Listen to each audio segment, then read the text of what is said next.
चलो स्टार्ट करते class 12 chapter 6 application of derivatives exercise 6.5। ये एक्सरसाइज मैक्सिमा और मिनिमा के ऊपर बेस्ड है। इसका 11 नंबर का क्वेश्चन हो गया था अपना। क्वेश्चन नंबर 12 से करेंगे। देखिए question number 12, find the maximum and minimum values of x plus sine 2x on closed interval 0, 2 पाई। देखिए क्लोज्ड इंटरवल 0, 2 पाई दिया हुआ है। इसके अंदर हमको इस फंक्शन की मैक्सिमम और मिनिमम वैल्यू कैलकुलेट करना। देखिए इंटरवल क्लोज दिया हुआ है और मैक्सिमम और मिनिमम वैल्यू कैलकुलेट करने के लिए बोल रहा है। इसका मतलब यह है कि हमको इसकी एब्सोल्यूट मैक्सिमम और एब्सोल्यूट मिनिमम वैल्यू निकालना है। तो वो कैसे निकालेंगे अपन, ये जो गिवन फंक्शन है इसको एफ ऑफ एक्स के इक्वल पहले कंसीडर कर लेंगे, फिर इसको डिफरेंशिएट करके एफ डेस ऑफ एक्स निकालेंगे। फॉर मैक्सिमम और मिनिमम वैल्यू के लिए एफ डेस ऑफ एक्स को 0 रखेंगे और उसको रख के सॉल्व करेंगे। तो वहां से एक्स की वैल्यूज आएगी, जो एक्स की वैल्यूज आएगी वो इस इंटरवल से आना चाहिए। जो वैल्यू इस इंटरवल के अंदर से आएगी उसको एक्सेप्ट करेंगे। एक्स की वो वैल्यू जो इस इंटरवल में से आ रही है वो, और इस इंटरवल की एंड वैल्यू 0 और 2 पाई, सबके ऊपर फंक्शन की वैल्यू निकाल लेंगे। जो वैल्यू सबसे बड़ी होगी उसको मैक्सिमम वैल्यू बोल देंगे और जो वैल्यू सबसे छोटी होगी उसको मिनिमम वैल्यू बोल देंगे। क्लोज्ड इंटरवल जब क्वेश्चन में गिवन रहता है तो इसका मतलब है कि आपको एब्सोल्यूट मैक्सिमम और एब्सोल्यूट मिनिमम वैल्यू ही निकालना है। और एब्सोल्यूट मैक्सिमम और एब्सोल्यूट मिनिमम वैल्यू निकालते वक्त में अपने को सेकंड डेरिवेटिव टेस्ट को अप्लाई करने की जरूरत नहीं है, डायरेक्ट वैल्यू मिल जाएगी अपने को फर्स्ट डेरिवेटिव के बाद। तो चलिए करते हैं इसको। चलिए गिवन फंक्शन को मैं एफ ऑफ एक्स के इक्वल ले लेता हूँ। सबसे पहले let f of x is equal to x plus sine 2x, और ये इंटरवल भी लिख देता हूं मैं 0, 2 पाई। क्लोज्ड इंटरवल है, 0 पे इंक्लूड है और 2 पाई भी इंक्लूडेड है, 0 से बड़ा और 2 पाई से छोटी सारी वैल्यू। तो इसको डिफरेंशिएट करो। Differentiating with respect to x, f of x का एफ डैश ऑफ एक्स हो जाएगा इज इक्वल टू एक्स का डेरिवेटिव 1 और साइन 2x का कॉस 2x हो जाएगा पहले, और 2x का फिर से करेंगे तो 2 हो जाएगा। या इसको ऐसा लिख सकते हैं आप, f dash of x is equal to 1 plus 2 को पहले लिख लो 2 cos 2x। ये आ गया अपना डेरिवेटिव। अब फॉर मैक्सिमम और मिनिमम वैल्यू के लिए इस एफ डैश ऑफ एक्स को 0 रखते हैं। फॉर मैक्सिमम और मिनिमम वैल्यूज के लिए f dash of x is equal to 0। चलिए एफ डैश ऑफ एक्स को 0 रख दो। यह 1 प्लस 2 cos 2x, तो which implies 1 plus 2 cos 2x is equal to 0। यहाँ से x की वैल्यू निकालना, 1 को शिफ्ट कर लो इधर, तो ये 2 cos 2x is equal to -1। 2 से डिवाइड कर लो, तो which implies cos 2x is equal to -1/2। अब ये -1/2 cos में किस किस की वैल्यू होती है, तो देखो ये वैल्यू नेगेटिव दिख रही है ना। तो पहले मैं इसको ऐसा लिख लेता हूँ, cos 2x, ये माइनस को ऐसे ही रहने दो, और ये जो 1/2 है पॉजिटिव 1/2, ये cos में 60 डिग्री की वैल्यू होती है, cos 60 की वैल्यू 1/2। तो इसको ये माइनस और ये cos π/3 लिख लेता हूँ, ऐसा लिख लिया, लिख सकते हैं ऐसा। अब देखिए cos की जो नेगेटिव वैल्यू होती है वो सेकंड क्वाड्रेंट में cos नेगेटिव होता है और थर्ड क्वाड्रेंट में cos नेगेटिव होता है। फर्स्ट में पॉजिटिव होता है cos और फोर्थ में पॉजिटिव होता है। तो ये दो इंटरवल में, ये दो क्वाड्रेंट से अपन वैल्यू लिखेंगे। सेकंड क्वाड्रेंट में वैल्यू 180 से छोटी और 90 से बड़ी, और थर्ड क्वाड्रेंट में 180 से बड़ी और 270 से छोटी। तो विच एम्प्लाइज ये cos 2x को ऐसे ही रहने दो इज इक्वल टू, पहले सेकंड क्वाड्रेंट में क्या लिख सकते हैं इसको अपन, cos π माइनस π/3 लिख सकते हैं, cos π माइनस π/3। देखो इसको जब आप सॉल्व करेंगे तो माइनस cos π/3 आ जाएगा। cos 180 minus theta, 180 minus theta, second quadrant में सेकंड में cos नेगेटिव होता है तो माइनस आ जाएगा, और 180 में नो चेंज तो cos π/3 माइनस cos π/3 आ जाएगा। ये सेकंड क्वाड्रेंट में लिख दिया मैंने। इसी को अपन थर्ड क्वाड्रेंट में भी लिख सकते हैं। And cos third quadrant 180 plus theta pi plus इसी π/3 को प्लस कर लो। इसको सॉल्व करके देखो तो भी आपका माइनस cos π/3 आएगा या -1/2 आएगा। 180 प्लस थीटा थर्ड क्वाड्रेंट में, थर्ड में cos नेगेटिव होता है तो माइनस आ जाएगा, और 180 में नो चेंज तो माइनस cos π/3, और माइनस cos π/3 की वैल्यू रखेंगे तो -1/2, मतलब -1/2 को आप cos pi minus pi by 3 और cos pi plus pi by 3 ऐसा लिख सकते हैं। डायरेक्ट भी ऐसा लिख सकते हैं, मैंने पहले माइनस को ऐसे ही रहने दिया और ये 1/2 को कॉस पाई बाई 3 लिख दिया, फिर 180 माइनस थीटा और 180 प्लस थीटा का यूज किया। आप कैसा भी करो, आपको ऐसा लिख। आप कॉस से कॉस को एडजस्ट कर दें तो क्या हो जाएगा, 2x इक्वल टू, यहाँ पे एलसीएम ले लो तो 3 LCM 3 pi minus pi 2 pi by 3, तो वैल्यू आ गई 2 पाई बाई 3। 2 पाई बाई 3 का मतलब होता है 120 डिग्री। एंड इसको सॉल्व कर लो, कॉस तो एडजस्ट हो जाएगा, pi plus pi by 3, 3 LCM 3 pi plus pi 4 pi by 3,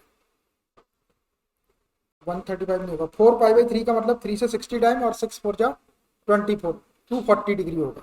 4 pi by 3 मतलब 240 डिग्री और 2 पाई बाई 3 मतलब 120 डिग्री, तो 120 डिग्री सेकंड क्वाड्रेंट में आ जाएगा, 240 डिग्री थर्ड क्वाड्रेंट में आ जाएगा। 180 से बड़ा और 270 से छोटा। तो 2x इज इक्वल टू आया, अपने को x इज इक्वल टू चाहिए तो 2 से डिवाइड कर लो इनको, ये आ जाएगा x इज इक्वल टू, इसको 2 से डिवाइड करेंगे तो 2 कैंसिल हो जाएगा, पाई बाई 3 आ जाएगा। एंड इसको 2 से डिवाइड करेंगे तो 4 कैंसिल हो जाएगा, 2 टाइम 2 पाई बाई 3 हो जाएगा। अब देखिए x की दो वैल्यू आई, एक पाई बाई 3 60 और एक 2 पाई बाई 3 मतलब 120। ये दोनों वैल्यू आपकी इस इंटरवल से बिलोंग कर रही है जो 0 से बड़ी है और 2 पाई से छोटी है।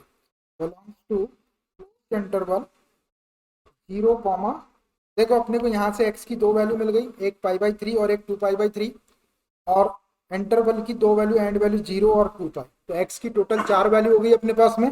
ये चारों वैल्यू के ऊपर फंक्शन एफ ऑफ एक्स की वैल्यू निकालते हैं। जो वैल्यू सबसे बड़ी आ जाएगी वही आपकी मैक्सिमम वैल्यू हो जाएगी, जो वैल्यू सबसे छोटी आ जाएगी वो मिनिमम हो जाएगी या एब्सोल्यूट मिनिमम। यहाँ पर मैक्सिमम मिनिमम बोला है तो अपन मैक्सिमम मिनिमम ही लेंगे। ठीक है, चलिए अब मैं नाउ करके फंक्शन लिखता हूँ और ये पाई बाई 3, 2 पाई बाई 3, 0 और 2 पाई के फंक्शन की वैल्यू निकालते हैं। Now f of x is equal to क्या है, x प्लस साइन 2x, यही है फंक्शन, देख लो। रखो इसमें वैल्यू सबसे पहले पाई बाई 3 रखते हैं, therefore F of pi by 3, रखो x के प्लेस पे पाई बाई 3, ये पाई by 3 plus sine 2 into pi by 3,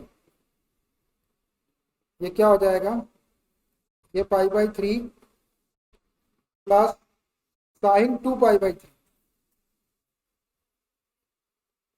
ये पाई बाई 3 को ऐसे ही रहने दो, sine 2 pi by 3, 2 pi by 3 का मतलब 120 डिग्री, 120 डिग्री सेकंड क्वाड्रेंट में आता है सेकंड क्वाड्रेंट में, सेकंड में साइन प्लस होता है तो प्लस वाली वैल्यू आ जाएगी। 120 को 180 माइनस 60 लिख सकते हैं, 180 माइनस 60 साइन प्लस तो साइन 60 हो जाएगा, साइन 60 की √3, तो साइन 120 की वैल्यू √3/2 लिख सकते हो। ये मैंने डायरेक्ट लिख दिया, आप चाहे तो सॉल्व करके निकालो, बस रहने दो ऐसे। ये आ गई आपकी एफ ऑफ पाई बाई 3 की वैल्यू। आप निकालो एफ ऑफ 2 पाई बाई 3 की value, f of 2 pi by 3 is equal to x के प्लेस पे 2 pi by 3 plus sine 2 into 2 pi by 3, ये 2 पाई बाई 3 को ऐसे रहने दो, प्लस साइन 4 पाई बाई 3 हो जाएगा। आप ये साइन 4 पाई बाई 3 से डिवाइड करें इसको, 60 टाइम 60 4 जा 20, 240, तो साइन 240 की वैल्यू कितनी होगी, साइन 240 की वैल्यू निकाल लेता हूँ मैं। ये 2 पाई बाई 3 को ऐसे ही रहने दो और साइन 240 को आप निकाल के देख लो। साइन 240 डिग्री को आप लिख सकते हैं साइन 180 प्लस 60, 180 प्लस 60 करेंगे 240 हो जाएगा। अब हो गया ये 180 plus theta, 180 plus theta lies in third quadrant, third में साइन नेगेटिव होता है तो ये माइनस आ जाएगा आपका, और 180 में नो चेंज तो साइन 60 माइनस साइन 60 की वैल्यू √3/2, यहाँ लिख दो माइनस √3/2। ये मैंने वैल्यू निकाला है, आप ऐसा रफ में निकाल के देख सकते हैं या यहीं पे सॉल्व कर सकते हैं, कैसा भी करो आप रफ में निकाल के देख सकते हैं या आप वहीं पे उसी में इक्वल टू का साइन लगा के सॉल्व करते जा सकते हैं। जैसा मैंने निकाला वैसा आप मार्क के सॉल्व कर रहने तो इसको ऐसे ही 2 पाई बाई 3/3 माइनस √3/2। उसके बाद एफ ऑफ 0 निकाल लेते हैं, फिर 2 पाई, एफ ऑफ 0 एक्स के प्लस 0 रख दो, 0 प्लस साइन 2 इंटू 0, ये 0 को छोड़ दो, साइन 2 इंटू 0 करेंगे तो 0 और साइन 0 की वैल्यू पता है आपको 0। फिर एंड एफ ऑफ 2 पाई की निकाल, इज इक्वल टू एक्स के प्लेस पर 2 पाई प्लस साइन 2 इंटू 2 पाई, तो ये क्या हो जाएगा, ये 2 पाई प्लस साइन ये 4 पाई है ना। 4 पाई को सॉल्व कर लेते हैं अपन। ये 2 पाई प्लस साइन 4 पाई को लिख लो 2 पाई प्लस 2 पाई। इसको पढ़ो 360 प्लस थीटा। 360 प्लस थीटा, इस पर थीटा पढ़ लो पूरा, कुछ फर्क नहीं पड़ता। 360 plus theta lies in first quadrant. First में ऑल प्लस होते तो ये प्लस हो जाएगा आपका, और 360 वाला है तो नो चेंज। तो साइन 2 पाई प्लस 2 पाई को साइन 2 पाई लिख सकते हो। तो ये 2 पाई प्लस साइन 2 पाई। अब साइन 2 पाई को भी सॉल्व कर लो। ये 2 पाई प्लस साइन 2 पाई, 360 को अपन 270 प्लस 90 लिख सकते हैं। 270 प्लस 90, 270 प्लस 90 करेंगे तो 360 हो जाएगा। अब इसको पढ़ो 270 plus theta. 270 plus theta fourth quadrant में, फोर्थ में कॉस प्लस होता है, ये साइन है तो माइनस हो जाएगा, और 270 वाला है तो चेंज कर देंगे। ये हो गया 2 पाई, ये माइनस हो गया और साइन का कॉस कर दो, कॉस 90। तो ये 2 पाई और कॉस 90 की वैल्यू 0। ये आ गया आपका 2 पाई। कैसा भी सॉल्व करो, सही सॉल्व करना, ठीक है। 0 आएगी साइन 360 की वैल्यू। अब सारी वैल्यू निकाल ली अपन ने। देखो क्या क्या निकली। एक निकली है pi by 3 plus root 3 upon 2, एक 2 pi by 3 minus root 3 upon 2, एक 0 और एक 2 पाई। सबसे पहले मैक्सिमम वैल्यू कौन सी दिख रही, ये वाली, ये सबसे बड़ी वैल्यू ये दिख रही। इसको तो लिख दो मैक्स। अब मिनिमम वैल्यू के लिए देखो, ये 2 पाई बाई 3 में से इतना माइनस करेंगे तो 0 पॉइंट कुछ आएगा या कुछ भी आएगा आपका, और ये पाई प्लस रूट 3 अपॉन 2, इन दोनों वैल्यू से छोटी वैल्यू ये 0 है। 0 छोटी, 0 छोटा है भाई इनसे, इसको मिनिमम बोलते, ये मिनिमम। समझ में आता है मैक्सिमम मिनिमम छाटना। पहले तो मैक्सिमम छाट लिया अपन ने। ये 2 पाई सबसे बड़ी है, ये वाली, ये मैक्सिमम। अब ये 3 वैल्यू है तो इसमें एक 0 है, और ये वाली दोनों वैल्यू 0 से बड़ी जो होगी, 0 से बड़ी जो होगी ना, तो मिनिमम वैल्यू 0 होगी। तो अब लिख दो इसको, therefore maximum value is equal to 2 pi at, किस पॉइंट के ऊपर है ये भी लिख दो। 2 पाई वैल्यू किसके ऊपर मिल रही है, 2 पाई के ऊपर ही मिल रही है। 2 pi and minimum value is equal to 0 at, किस पे मिल रही 0 value, at x is equal to, ये 0 मिला आपको 0 के ऊपर। तो ऐसे आप मैक्सिमम और मिनिमम वैल्यू निकाल लेंगे। अब देखिए इस क्वेश्चन में क्या हुआ कि मैक्सिमम और मिनिमम वैल्यू जो अपना इंटरवल गिवन था उसे इंटरवल के पॉइंट के ऊपर आ गई, लेकिन ऐसा हमेशा नहीं होता, कभी कहीं से भी वैल्यू आ जाती, किसी भी पॉइंट पर मैक्सिमम और मिनिमम आ जाती। तो आपको पूरी तरह से सॉल्व करना है क्वेश्चन, ठीक है। ये आपके आंसर हो गए, दिखाते हैं आपको answer. Maximum at x is equal to 2 pi और मैक्सिमम वैल्यू 2 पाई है, minimum at x is equal to 0 और मिनिमम वैल्यू है 0। ये होगा भैया आपके मैक्सिमम और मिनिमम के क्वेश्चंस। अब वर्ड्स प्रॉब्लम है, मैक्सिमा और मिनिमा से रिलेटेड वर्ड्स प्रॉब्लम। अभी तक क्या हो रहा था कि बना बनाया फंक्शन आपके पास में था, आपने डायरेक्ट डिफरेंशिएट करे, डेरिवेटिव को 0 के इक्वल रख के पॉइंट कैलकुलेट करे, पॉइंट पे पता लगाया वैल्यू मैक्सिमम है या मिनिमम है, या पॉइंट इंटरवल के अंदर बिलोंग कर रहा है तो उसको ले लिया, उसके ऊपर वैल्यू निकाल ली और खटाखट आपने मैक्सिमम और मिनिमम वैल्यू जैसा क्वेश्चन ने बोला वैसा वैसा आपने कर दी। अब आपको प्रॉब्लम जो रहेगी वो वर्ड्स में लिखी रहेगी। कुछ problem day to day life से बिलोंग करने वाली आ सकती है। अब आपको उन प्रॉब्लम को ध्यान से पढ़ना है। पढ़ने के बाद जो सिचुएशन रहेगी उन सिचुएशन को ध्यान से रीड करके आपको कंडीशंस बनानी है। फिर कंडीशंस बनाने के बाद में उसमें डिफरेंशिएशन का यूज़ करना है, और डिफरेंशिएशन का यूज़ करने के बाद में डबल डेरिवेटिव का भी यूज़ करना है, और डबल डेरिवेटिव का यूज़ करने के बाद में जो चीज़ प्रूव करने के लिए बोलेगा वो प्रूव भी करना है, और जो चीज़ कैलकुलेट करने के लिए बोलेगा वो चीज़ कैलकुलेट भी करना है। मतलब इसमें काम ज़्यादा है। और वर्ड्स प्रॉब्लम एग्जामिनेशन में आती है, क्योंकि वर्ड्स प्रॉब्लम जो होती है वो एप्लीकेशन बेस्ड प्रॉब्लम्स आती है, जो चीज़ आपने सीखे हैं उस पर बेस्ड रहती है। तो वर्ड्स प्रॉब्लम का काफ़ी वेटेज रहता है एग्जामिनेशन के पेपर में। तो डायरेक्ट क्वेश्चन ना भी आए लेकिन वर्ड्स प्रॉब्लम इसके ऊपर आती है। बहुत सारी वर्ड्स प्रॉब्लम है, हम सारी वर्ड्स प्रॉब्लम सॉल्व करेंगे। तो मैं लेते जाता हूँ एक एक, थोड़ी देर के बाद में आपको समझ में आ जाएगा कि वर्ड्स प्रॉब्लम को सॉल्व कैसे करना है, और फिर आप वैसे ही सॉल्व करते रहेंगे। Question number 13, find two numbers whose sum is 24 and whose product is as large as possible. Whose product is as large as possible. देखिए ये as large as possible का मतलब है मैक्सिमम, ठीक है। आपको दो नंबर फाइंड आउट करना है, whose sum is 24, जिनका सम 24, अगर दोनों नंबर को प्लस किया जाए तो 24, and whose product is as large as possible. इस टाइप के क्वेश्चन आपने 10th क्लास में भी देखे होंगे। Linear equation in two variable या क्वाड्रेटिक इक्वेशन का चैप्टर रहता है, वहां भी दो नंबर आपको फाइंड आउट करना रहता है, उसका सम दिया रहता है नंबर्स का और उनका प्रोडक्ट दिया रहता है। लेकिन वहां के क्वेश्चन में और यहाँ के क्वेश्चन में क्या डिफरेंस है कि वहां पे डायरेक्ट कुछ भी प्रोडक्ट दे देता हुआ 324 या 240 कुछ भी, यहाँ पे क्या बोल रहा है कि product as large as possible. तो वो वाले क्वेश्चन को तो आप डायरेक्ट इक्वेशन बना के सॉल्व कर लेते थे, लेकिन ये एज लार्ज एज पॉसिबल या मैक्सिमम या मिनिमम इस टाइप की चीजें आएगी तो इसको आप डायरेक्ट नहीं कर सकते, इसके लिए आपको मैक्सिमम मिनिमा का यूज करना पड़ेगा। समझ में आई बात? वैसा नहीं कर सकते जैसा 10th में था। 10th में ऐसी कंडीशन नहीं रहती थी, वहां पे डायरेक्ट प्रोडक्ट दिया रहता था, सम भी दिया रहता था, प्रोडक्ट भी दिया रहता था। आप जो नंबर सपोज करके according to condition first condition second से दो इक्वेशन बनाते थे और खटाखट सॉल्व करके एक्स वाई की वैल्यू निकालते थे, वैसा नहीं होगा। ठीक है, अब देखिए इस टाइप की वर्ड्स प्रॉब्लम में आपको इस टाइप के वर्ड मिलेंगे, as large as possible, as smallest as possible, maximum, minimum, जो हाईएस्ट वैल्यू को और लोवेस्ट वैल्यू को रिप्रेजेंट करते हैं। इस टाइप के वर्ड्स यदि आपको दिख जाए तो आपको समझ जाना है कि ये जो प्रॉब्लम्स है ये मैक्सिमा और मिनिमा से रिलेटेड। एक बात क्लियर होगी। अब दूसरी बात, जब भी आपको इस टाइप के क्वेश्चन रहेंगे तो इसमें कुछ चीज आपको गिवन रहेगी। तो सबसे पहले आपको देखना है कि गिवन क्या है इसके अंदर। Two numbers who some is 24, और जो चीज आपको गिवन रहेगी वो हमेशा कांस्टेंट रहेगा। जो चीज आपको गिवन रहेगी वो कांस्टेंट रहेगा। जैसे यहाँ पे सम गिवन है, ये देखो ये 24 एक कांस्टेंट है। अब ये कांस्टेंट का फायदा क्या होता है कि जब आप इसको डिफरेंशिएट करेंगे तो कांस्टेंट का डिफरेंशिएशन 0 हो जाता है।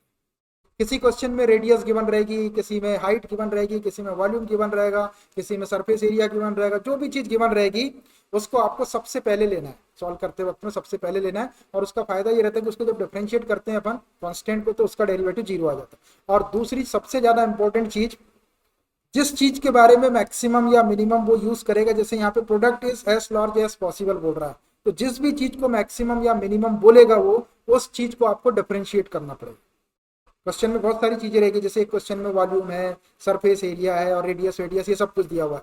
तो आपको गिवन चीजें पहले छाट लेना है, गिवन चीज को पहले लिख लेना है जो भी गिवन है, उसके बाद आपको उस क्वांटिटी को देखना है जिसके बारे में मैक्सिमम और मिनिमम बोला जा रहा है। और आपको ये श्योर हो जाना है कि आप जो डिफरेंशिएशन लगाएंगे, जिस चीज को आप डिफरेंशिएट करेंगे तो उसी को आपको डिफरेंशिएट करना है जिसके बारे में मैक्सिमम या मिनिमम बोला जा रहा है। तो यहाँ पे प्रोडक्ट को एज लार्ज एज पॉसिबल या मैक्सिमम बोला जा रहा है, मतलब जो प्रोडक्ट होगा उसको आपको डिफरेंशिएट करना है।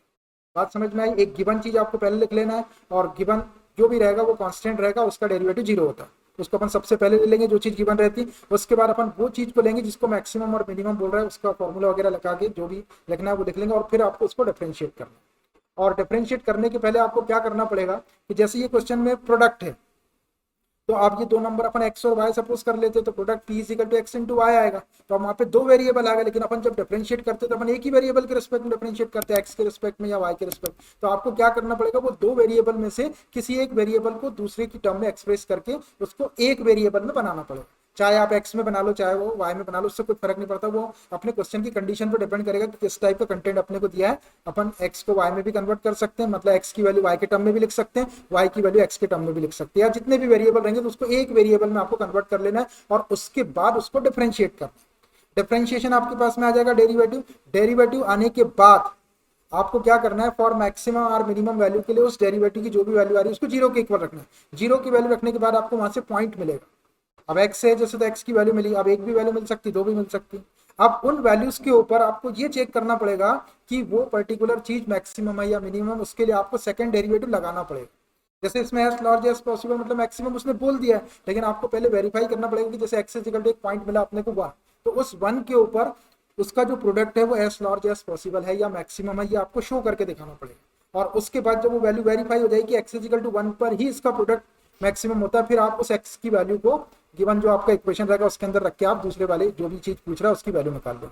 लेकिन आपको सेकंड डेरिवेटिव लगाना है। अगर आपने कभी सेकंड डेरिवेटिव छोड़ दिए, x की जो वैल्यू आई थी 1 उसी को रख दिया आपने उसके अंदर इक्वेशन के अंदर, तो दूसरी वैल्यू y की आ जाएगी, आपके आंसर ठीक आ जाएगा आपका। लेकिन आपने सेकंड डेरिवेटिव को अप्लाई नहीं करे, मतलब आपने इस चीज को चेक नहीं करे कि उसी पर्टिकुलर पॉइंट पर उसकी वैल्यू मैक्सिमम ही है, तो आपको उसको चेक करना पड़ेगा। अगर आपने ऐसा नहीं करे तो आपके मार्क्स कट जाएंगे, भले ही क्वेश्चन लंबा हो जाए, आपको सेकंड डेरिवेटिव को अप्लाई करना ही करना है, ये जितनी भी वर्ड्स प्रॉब्लम आएगी। और सेकंड डेरिवेटिव को पूरा नहीं सॉल्व करना है, सेकंड डेरिवेटिव का केवल साइन देखना है अपने को कि ग्रेटर देन 0 आ रहा है कि लेस देन 0 आ रहा है। ग्रेटर देन 0 आ गया तो वैल्यू मिनिमम हो जाएगी, लेस देन 0 आ गया तो वैल्यू मैक्सिमम हो जाएगी। ठीक है, सारी चीजें मैंने बोल के बताया। अब मैं क्वेश्चन में लेता हूँ, 2-4 क्वेश्चन करेंगे तो आपको एकदम ये क्रिस्टल क्लियर हो जाएगा। तो चलिए, फाइंड टू नंबर्स, दो नंबर्स फाइंड आउट करना। हुज सम 24, जिसका सम 24 है, तो मैं दो नंबर सपोज कर लेता हूँ, एक x और दूसरा y, तो x plus y is equal to 24 हो जाएगा। And whose product is as large as possible बोल रहे हैं। तो चलिए पहले दो नंबर ले लेते हैं। Let two numbers be x and y।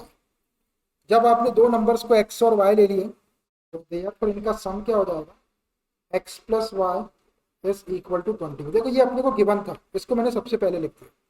अब यहां से आप किसी भी एक की वैल्यू निकाल लो, आप चाहे x की निकाल लो या y की निकाल लो, प्रोडक्ट में आपका x y दोनों आएगा।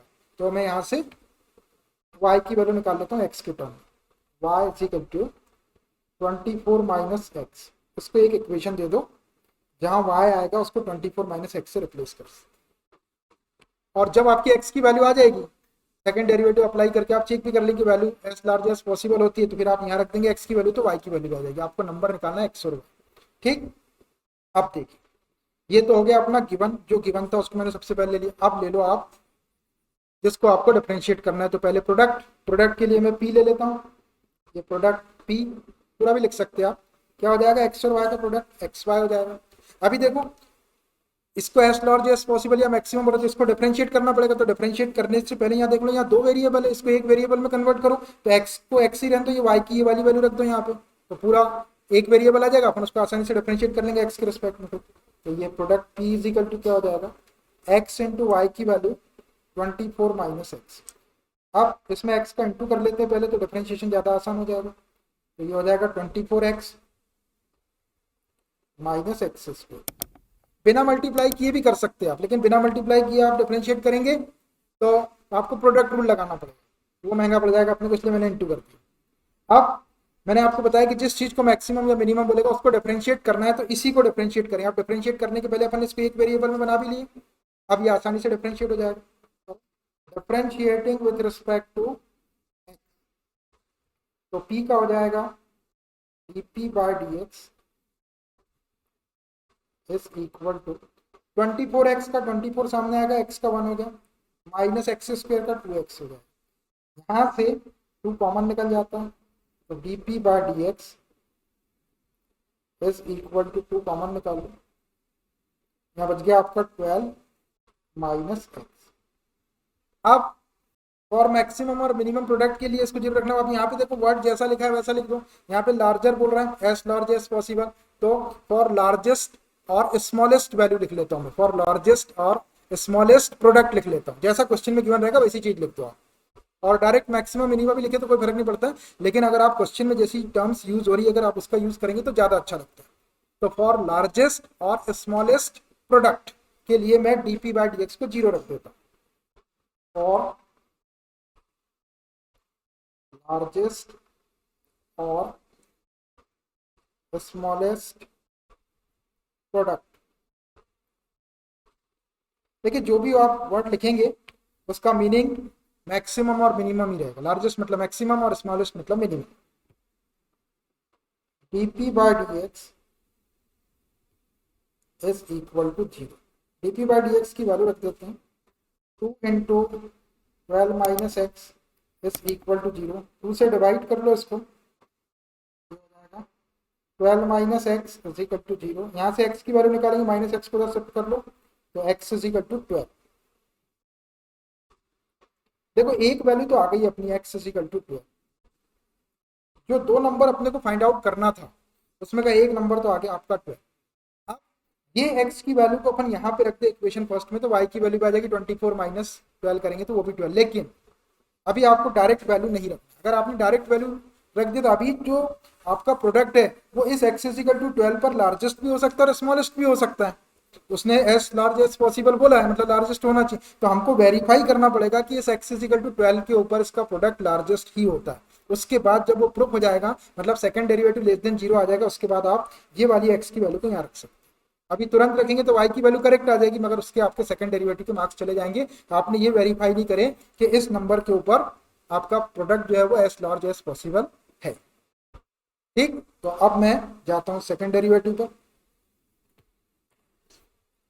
Bye second derivative test. Second derivative test के लिए पहले फर्स्ट डेरिवेटिव को लिख लेता हूँ मैं, क्या first derivative dp by dx जैसा है वैसे लिख लो, 2 इंटू क्या 12 माइनस एक्स, देख लिखें। इसको एक बार और डिफरेंशिएट अगर अपन करें x के रिस्पेक्ट में तो d2p बाय dx स्क्वायर ऐसा हो जाएगा सेकेंड डेरिवेटिव।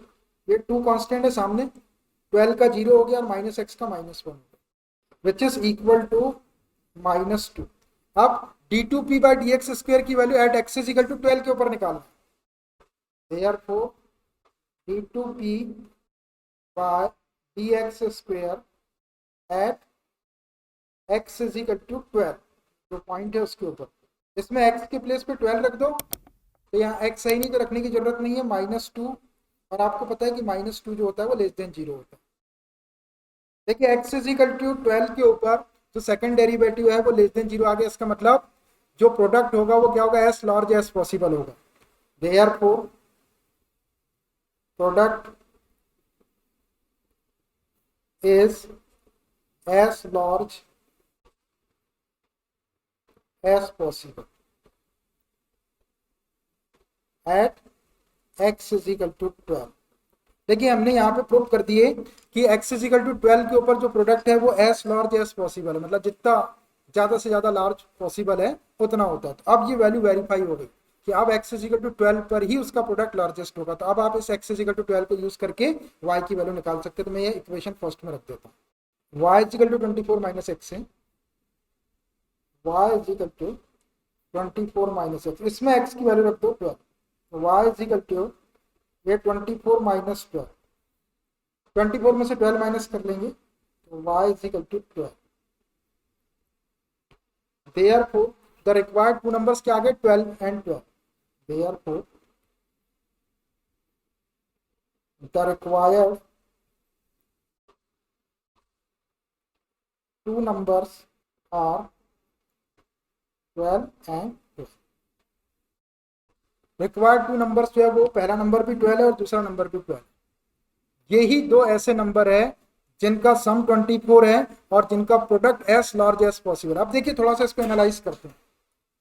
दो नंबर का सम 24 होना चाहिए, तो दो नंबर तो आप कोई भी ले सकते हैं। जैसे आपने एक नंबर 23 ले लिए और एक नंबर 1 ले लिए, तो दोनों का सम जो है ये तो 24 हो जाएगा, लेकिन जब आप इन दोनों का प्रोडक्ट निकालेंगे तो 23 जाएगा, 23 लार्जेस्ट नहीं है। आपने एक नंबर 15 ले लिए और एक नंबर आप 24 के लिए 9 ले, 15 प्लस 9 ले लिए, अगर मान लीजिए आपने एक 15 ले लिए एक 9 ले लिए, तो 15 प्लस 9 क्या हो जाएगा 24 हो जाएगा, 24। लेकिन दोनों का जब प्रोडक्ट निकालेंगे तो 15 9 से कितना होता है, 15 9 से 135, तो 135 होगा। और 12 और 12 अगर दो नंबर लेंगे तो 12 प्लस 12 24 हो जाएगा, और दोनों का मल्टीप्लाई करेंगे तो 12 इंटू 12 144 होगा। मतलब 144 ग्रेटेस्ट प्रोडक्ट है या लार्जेस्ट प्रोडक्ट है। दुनिया में ऐसे दो ही नंबर है 12 एंड 12 जिनका सम 24 है और जिनका product as large as possible, मतलब सबसे बड़ा प्रोडक्ट। बाकी आप कोई भी नंबर ले लो तो इससे बड़ा नहीं है। अगर सपोज आपने एक नंबर को 24 ले लिया और एक को 0 ले लिए तो भी दोनों का सम 24 हो जाएगा, लेकिन उसका जब प्रोडक्ट निकालेंगे तो वो 0 हो जाएगा, है ना। तो 12 एंड 12 ही दो ऐसे नंबर है जिसका product as large as possible. ये आपका आंसर होगा। तो ऐसे करना भी है आपको क्वेश्चन। देखो ये क्वेश्चन में काम ज्यादा बढ़ गया, ये जबरदस्ती का काम बढ़ गया, सेकंड डेरिवेटिव लगा के ये करना है, लेकिन ये करना पड़ता है। कोई भी राइटर की किताब उठा के देखेंगे आप, कैसा भी क्वेश्चन, तो हर राइटर की किताब में उसने सेकंड डेरिवेटिव को लगाया ही। आप ऐसा नहीं बोल सकते यहाँ पे एस लार्ज एस पॉसिबल बोलते तो ये जो वैल्यू आई अपनी इसी के ऊपर लार्जर होगा, वो तो होगा ही होगा, लेकिन अपने को इसको प्रूव करना पड़ेगा। इतना पार्ट यदि आप करेंगे क्वेश्चन में तो अच्छा रहेगा, और अगर आप इसको स्किप कर देंगे तो आंसर तो आपका ये आएगा, लेकिन इस पार्ट के नंबर आपके चले जाएंगे। अब लेकिन अब इस पार्ट को करने से फायदा तो है ही है, फायदा ये है कि अपना क्वेश्चन जो है एग्जैक्ट तरीके से सॉल्व हो गया, प्रूफ भी हो गया कि लार्जेस्ट है और अपने। लेकिन अभी क्या होगा कि कुछ क्वेश्चन में ये दिक्कत करेगा। दिक्कत करने का मतलब क्या है कि कैलकुलेशन के वर्क को बढ़ा देगा। अब बढ़ा देगा तो बढ़ा देगा भाई, जब चीज करना जरूरी है तो अपने को करना ही पड़ेगा। अभी क्वेश्चन ऐसे आएंगे जिसमें अपन जब सेकंड डेरिवेटिव लगाएंगे तो सेकंड डेरिवेटिव में अपने को काम ज्यादा करना पड़ेगा, लेकिन आप करना तो पड़ेगा क्योंकि सेकंड डेरिवेटिव लगाना उसमें जरूरी है।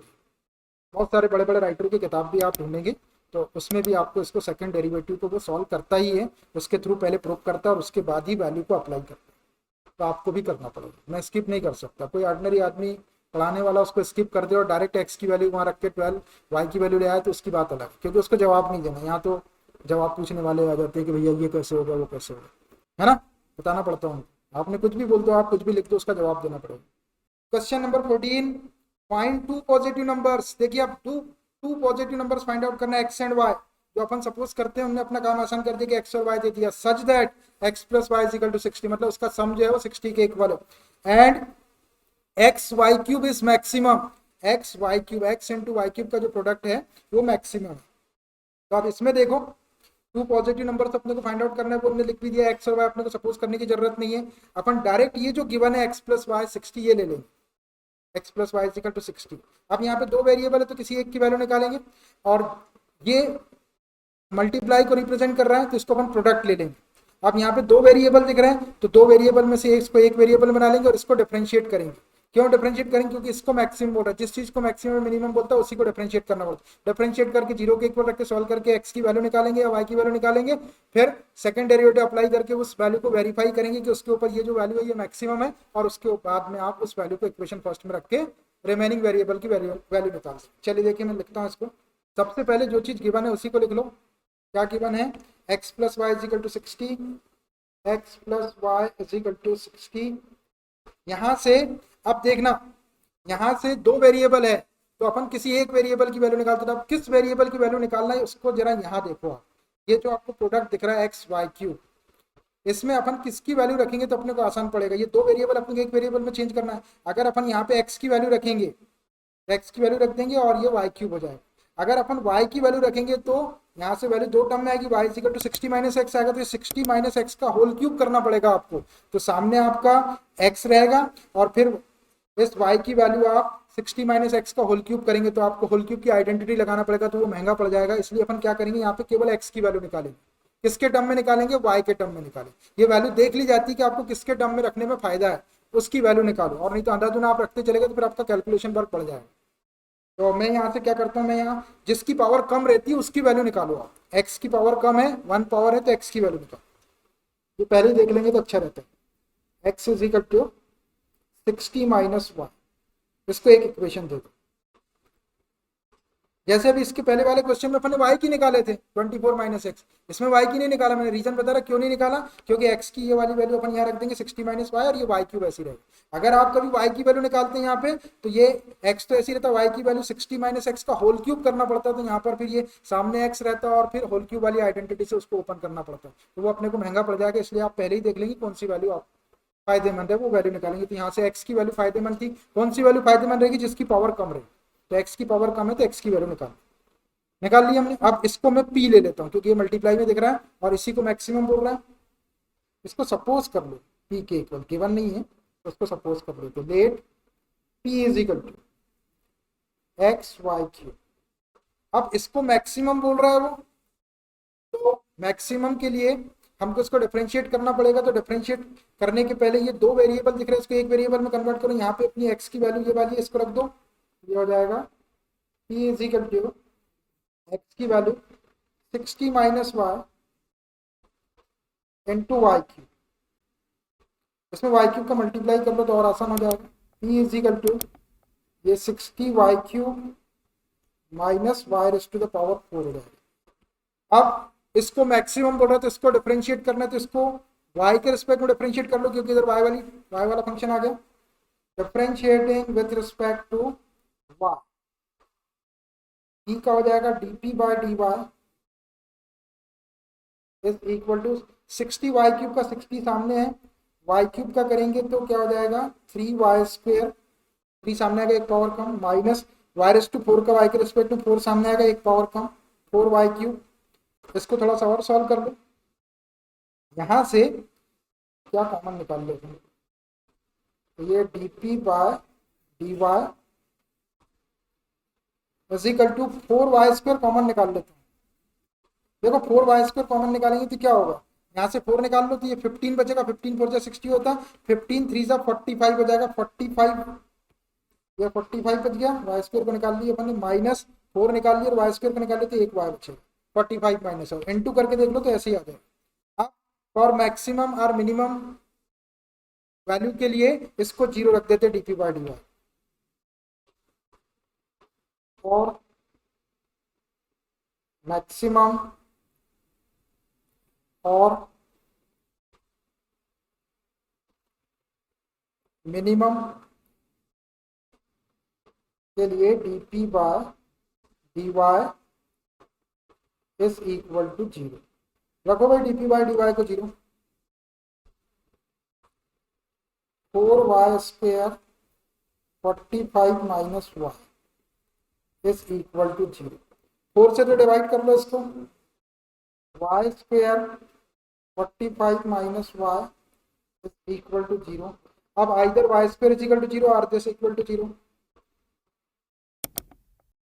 आइदर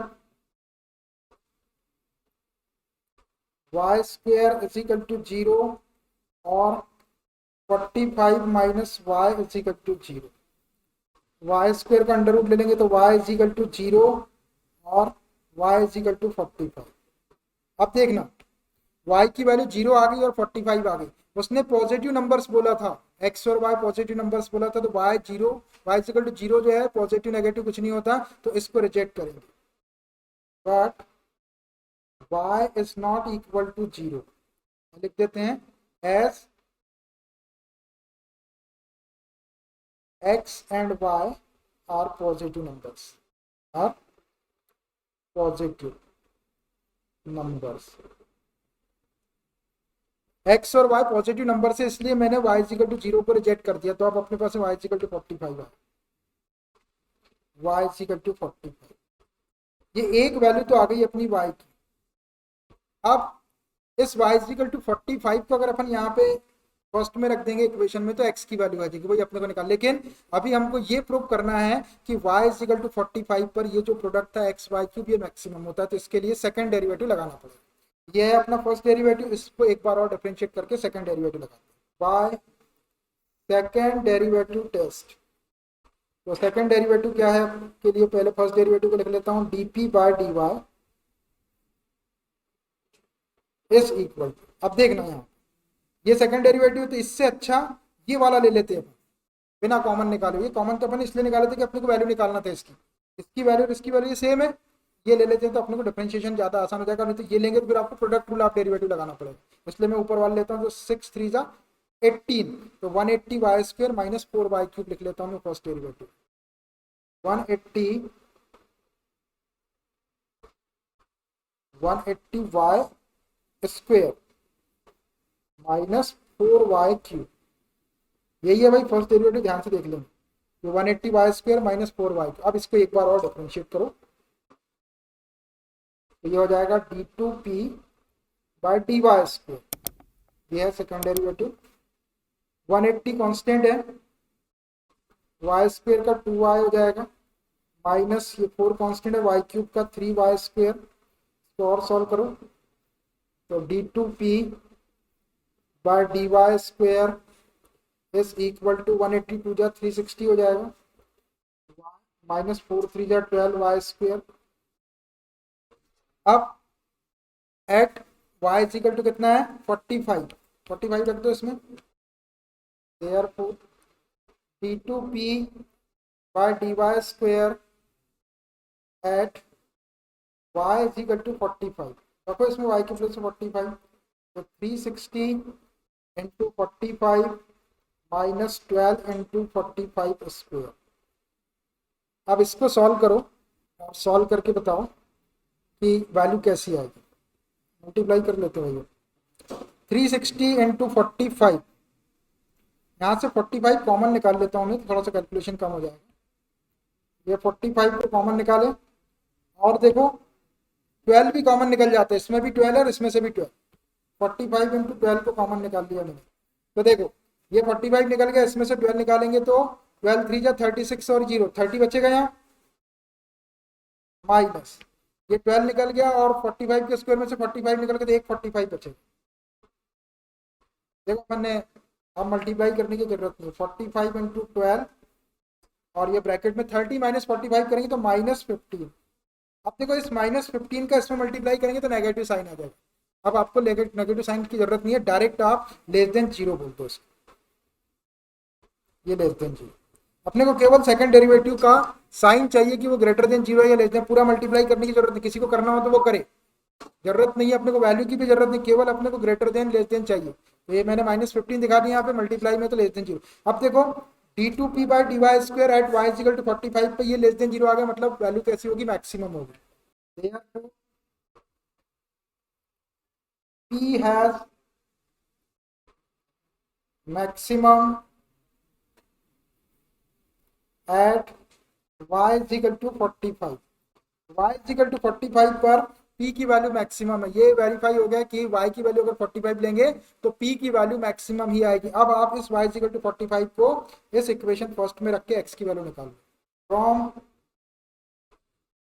इक्वेशन फर्स्ट, क्या first x is equal to 60 minus y, 60 minus y रखो इसमें value, x is equal to ये 60 और y की वैल्यू 45, और x इज इक्वल टू 60 में से 45 माइनस की तो 15, तो देखो x की वैल्यू आ गई 15 और y की वैल्यू क्या आई थी 45। Therefore the required values of x and y are, therefore the required positive numbers x is equal to 15 and y is equal to 45, ऐसा लिख दो। लिख देंगे तो ठीक है, नहीं भी लिखे तो ये 45 और ये तो आ गए। ठीक है, आंसर दिखाता हूँ मैं आपको, ये 45 और 50, कोई भी नंबर 45 हो सकता है, कोई भी 15 हो सकता है, उससे कोई फर्क नहीं पड़ता।